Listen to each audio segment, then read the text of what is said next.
Mule deer.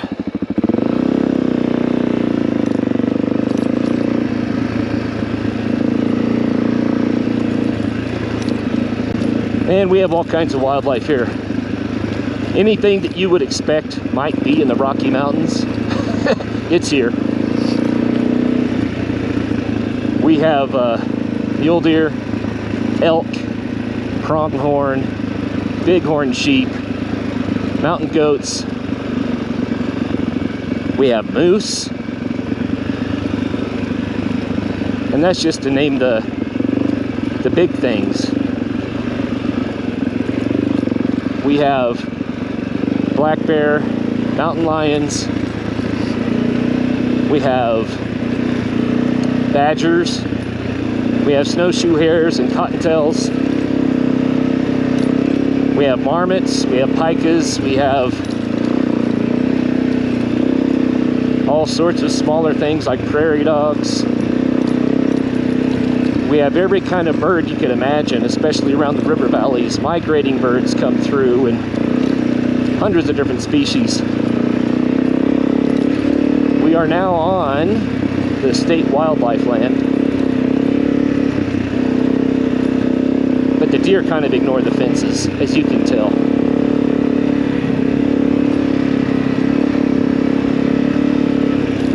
We have salmon in Blue Mesa Reservoir, and a salmon run every year that comes up the Gunnison. We have every kind of trout you can imagine almost in this county. I'm going to pause here to show you a new view. Of course, there are rainbows and brookies and cutties and lake trout. Matter of fact, I think the world record lake trout was caught out of Blue Mesa Reservoir. Okay, this is the elk range, the snow-capped peaks. The one right in the middle, with just a little snow left on top, is Crested Butte itself. And the other side of that is where the ski area is. And they have some beginner runs and some intermediate runs, but Crested Butte is known for its extreme terrain. It's one of the most extreme ski areas in North America. And you don't have to ski that stuff if you don't want to, but if you're looking for it, we got it. It is here. You see all this snow that's left up there. They've had piles of snow. Matter of fact, there's a bridge that crosses Blue Mesa Reservoir. And this spring, there is an inspection on the bridge, and they found a crack in some of the steel. And then they noticed that there's more than just a crack. And so they closed the bridge, no traffic on it, and they started inspecting it, and they found, oh, what was it, 128 failure points? So that bridge has blocked our traffic to the west from here. It takes an hour and 15 minutes to get to Montrose normally, and it's about 6 hours right now to go around the long way. And since tourism is a big part of what this valley is all about, of course everyone's worried about the economic impact of losing that thoroughfare through the valley here. So I really am talking about snow, you just don't know it. Kebler Pass, I was just showing you, goes to the left through those snowy peaks. They decided to try to open it early this year because that would be one more way that we could get on further west to the western slope. At least there would be a path. Instead of being 6 hours, it would cut that down to probably 2.5. So that'd be great. So they got the huge machinery out. Notice I just went in a rut. I'm going to talk about that in a minute. They started trying to use heavy equipment to open the pass, and it just kept snowing and snowing and snowing. Every time they make a little bit of progress, the snow would bury it again. It's still not open. They were hoping to have it open by Memorial Day, and they didn't make it. Although I did hear they were going to get Cottonwood Pass, which goes east to Buena Vista. They were going to get that one open by Memorial Day, which would be today. I assume they did it. Don't know. Look in that valley there. I believe that's called Leap 2. Leap 2. It's either a valley or canyon or gorge or ravine. Beautiful. I just love riding around here, seeing what Mother Nature has dished out for us. So Kebler Pass is not open because of all that snow.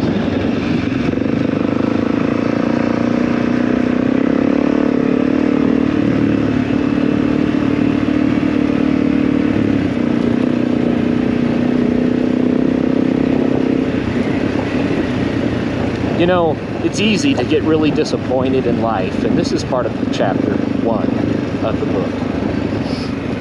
You remember when you were a kid and you saw some toy, some shiny toy, and you became convinced that if you could just have that toy, you would be so happy. It would be so exciting and so fun. And it's guaranteed, nearly guaranteed, that one of two things happened.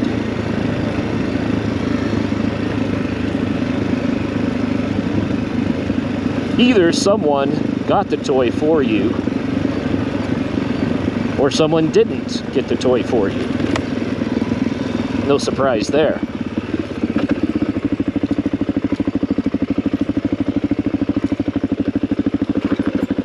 So this is funny because this gate was open 2 days ago.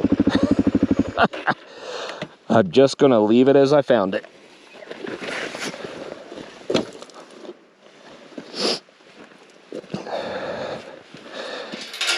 So let's say that you didn't get the toy. Wow. Take a pause here. That flat-topped mountain I'm looking straight at is called Red Mountain. And it was pure white a week ago. And this flat mountain, the broader one, a little to the left, is called Flat Top. Surprise, surprise. Those are BLM and forest land, and there are roads all over them to explore. If you didn't get the toy, then you may have decided that life is just full of disappointment. You may have come to the conclusion that things just don't work out for you, and maybe they work out for other people, but that wasn't your lot in life, and that can lead you to give up, to lose hope. And hope deferred makes the heart sick. You hoped for the toy. You didn't get it.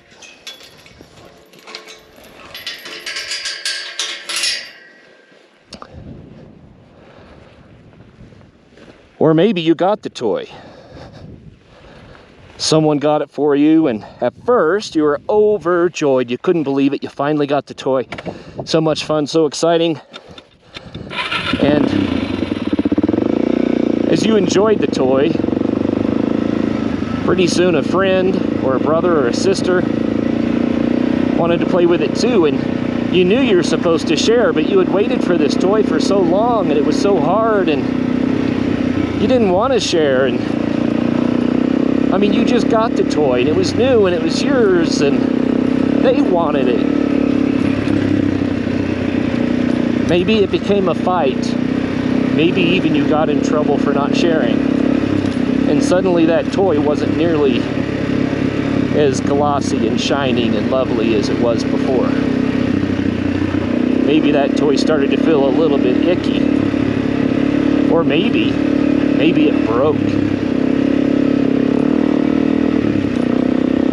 It didn't take long before that toy was discarded. It was off in the corner. It didn't hold the joy that you hoped that it would. Hope deferred makes the heart sick. And as we go through life, we have many disappointments. You can be disappointed in relationships, disappointed with parents, disappointed with siblings, disappointed with school, disappointed with horrible life experiences that so many people go through, and you begin to wonder if life's worth the trouble. You lose hope for a joyful life, a meaningful life. And hope deferred makes the heart sick. But I'm telling you, 99 Words, How to Build a Better Life, is all about restoring hope. Not just vain hope, but hope that can see results, that can really make a difference. So I'm telling you, if you have kind of given up on life, you're just kind of going through the motions, don't give up.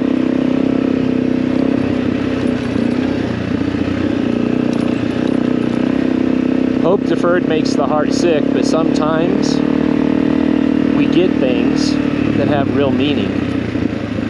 Sometimes we find things that really do work out. Look at that valley. Beautiful.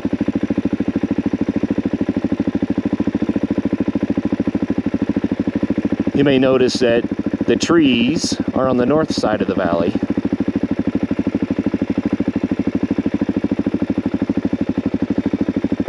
And if we're on the other side looking back, the valley facing south probably does not have trees. That's very common around here. It's because the north side of the valley holds snow. It doesn't get as much direct sunlight. So instead of dissipating or melting too quickly, it's stored there and allows... I'm going to show you some flowers.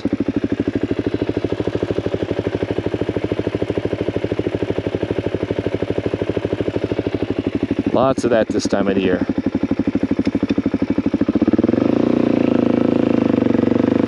Here's my challenge to you. Yes, life is full of disappointments, but you can win. But that doesn't mean you beat everybody else. It means that you can win at building a life that provides you with joy and meaning and purpose.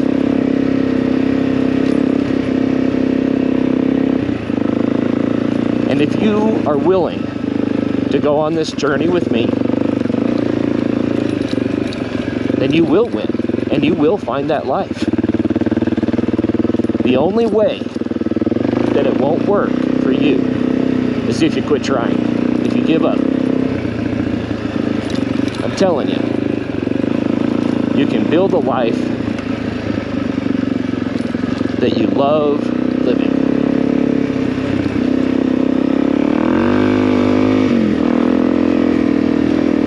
So more or less, that's chapter 1 of the book. It's a challenge to the nihilist to say, reconsider. Life is more valuable than you think. You're more valuable. And it's also a challenge to all of us to take on a journey of meaning and purpose and joy,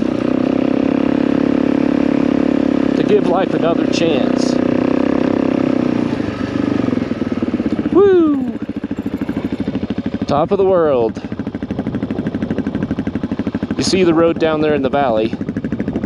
That's where we're headed. That's the way out. But first, we have to wind our way over this shoulder and all the way down there.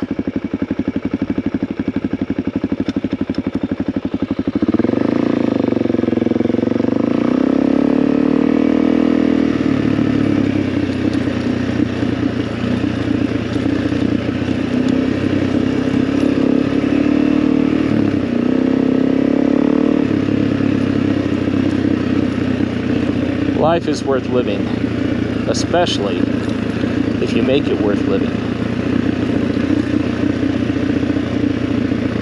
And there are really no excuses. I don't care what your circumstances are. I mean, I care, but you can get a meaningful life no matter where you live, no matter how much money you have, no matter what your family circumstances are, no matter how much life has beat you up in the past, rich, poor, it doesn't matter the color of your skin. What matters is that you pick up this torch and carry it. And you will find ways to build that meaningful life.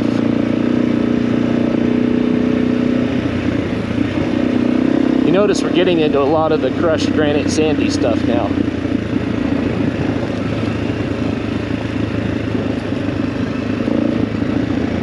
I'm not sure why it shifts like that. I'm not a geologist.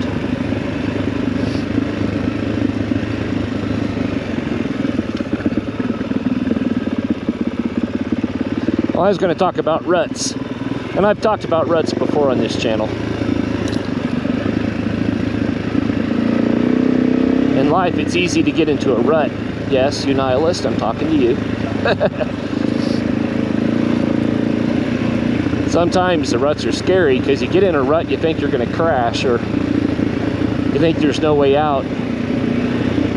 But you saw when I went in that rut back there that I just kept going. I didn't struggle against the rut, because that would likely cause me to crash. I just traveled on along, waited for an opportunity where it would be easy and safe to go ahead and roll out of the rut. Life is full of pitfalls and ruts, but they don't have to take you out. And if you're in a rut, don't worry, there's a way out. It may take some time, but don't lose hope.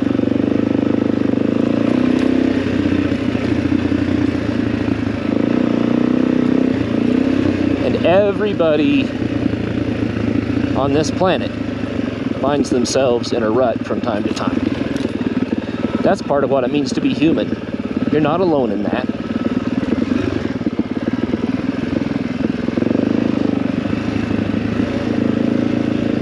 You know, a beginner motorcyclist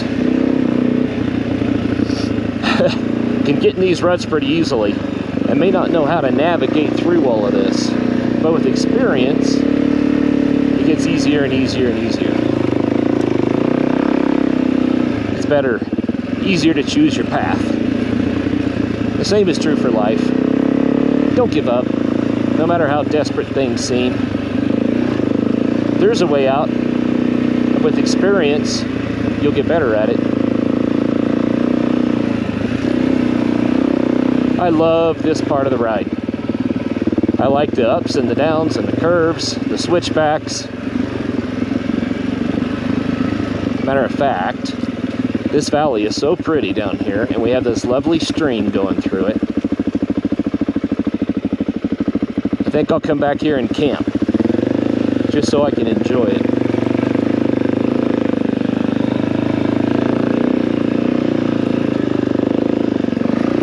By the way, for your motorcycle enthusiasts out there, I put new tires on the motorcycle. I didn't like the tires that were on it for the last couple of seasons, but I wore them out as well. So I put new motorcycles on, and let me tell you what I did, because after a few rides, I can describe the performance.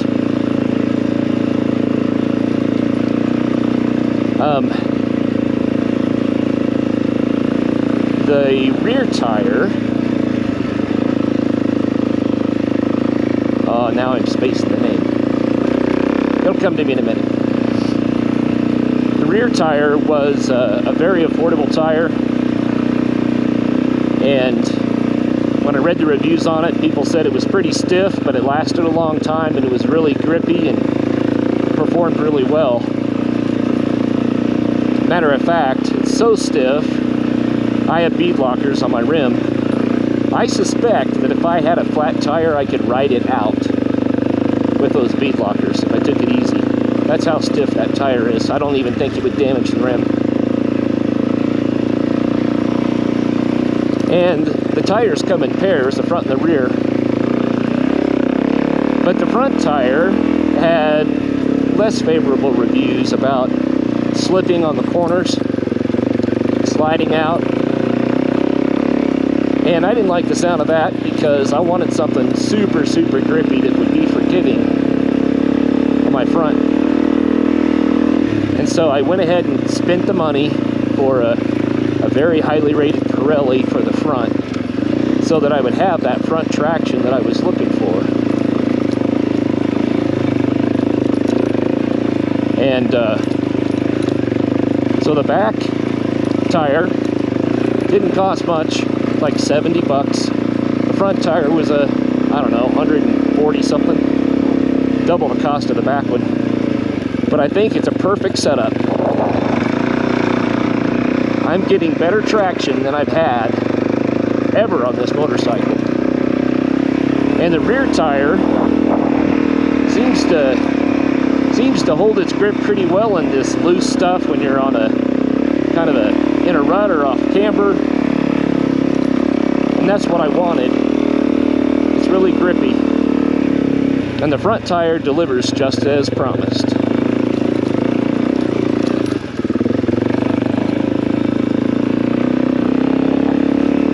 We're down in the part of the valley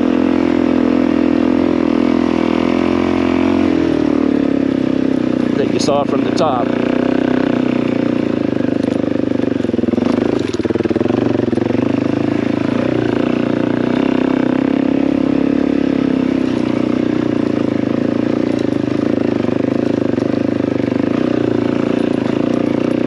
Pretty rocky. Now you know why I'm saying that a passenger vehicle wouldn't make it, but an SUV could. Even a stock SUV can have trouble in some of these places. When I say SUV, I'm not talking about the cars that they call trucks these days. You know, the ones with all-wheel drive and room to throw a dog and groceries in the back. No, I'm talking about what SUVs were a few years back. Like 4Runners, Jeeps, vehicles that have ground clearance and a short wheelbase and four-wheel drive with low range.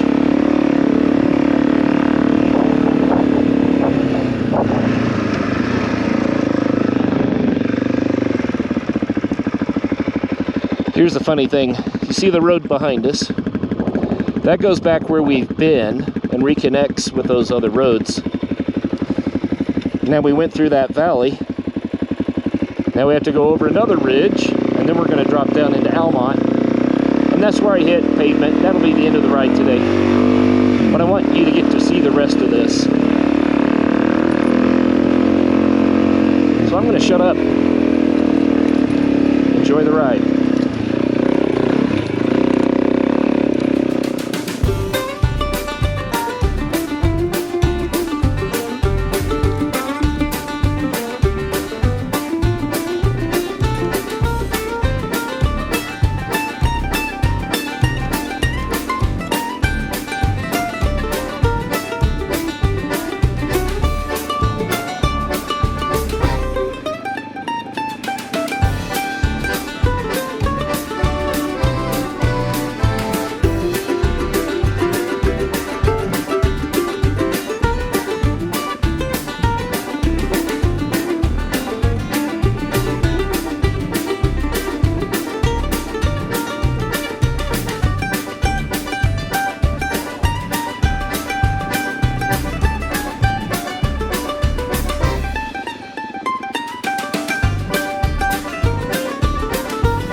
by the way, we're finishing up the ride. Just a weather report.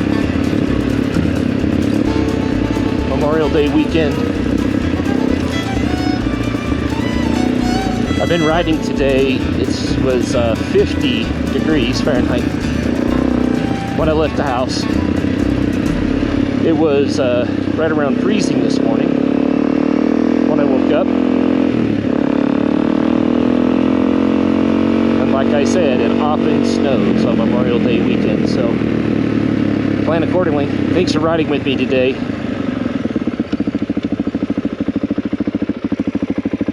We'll see you next time.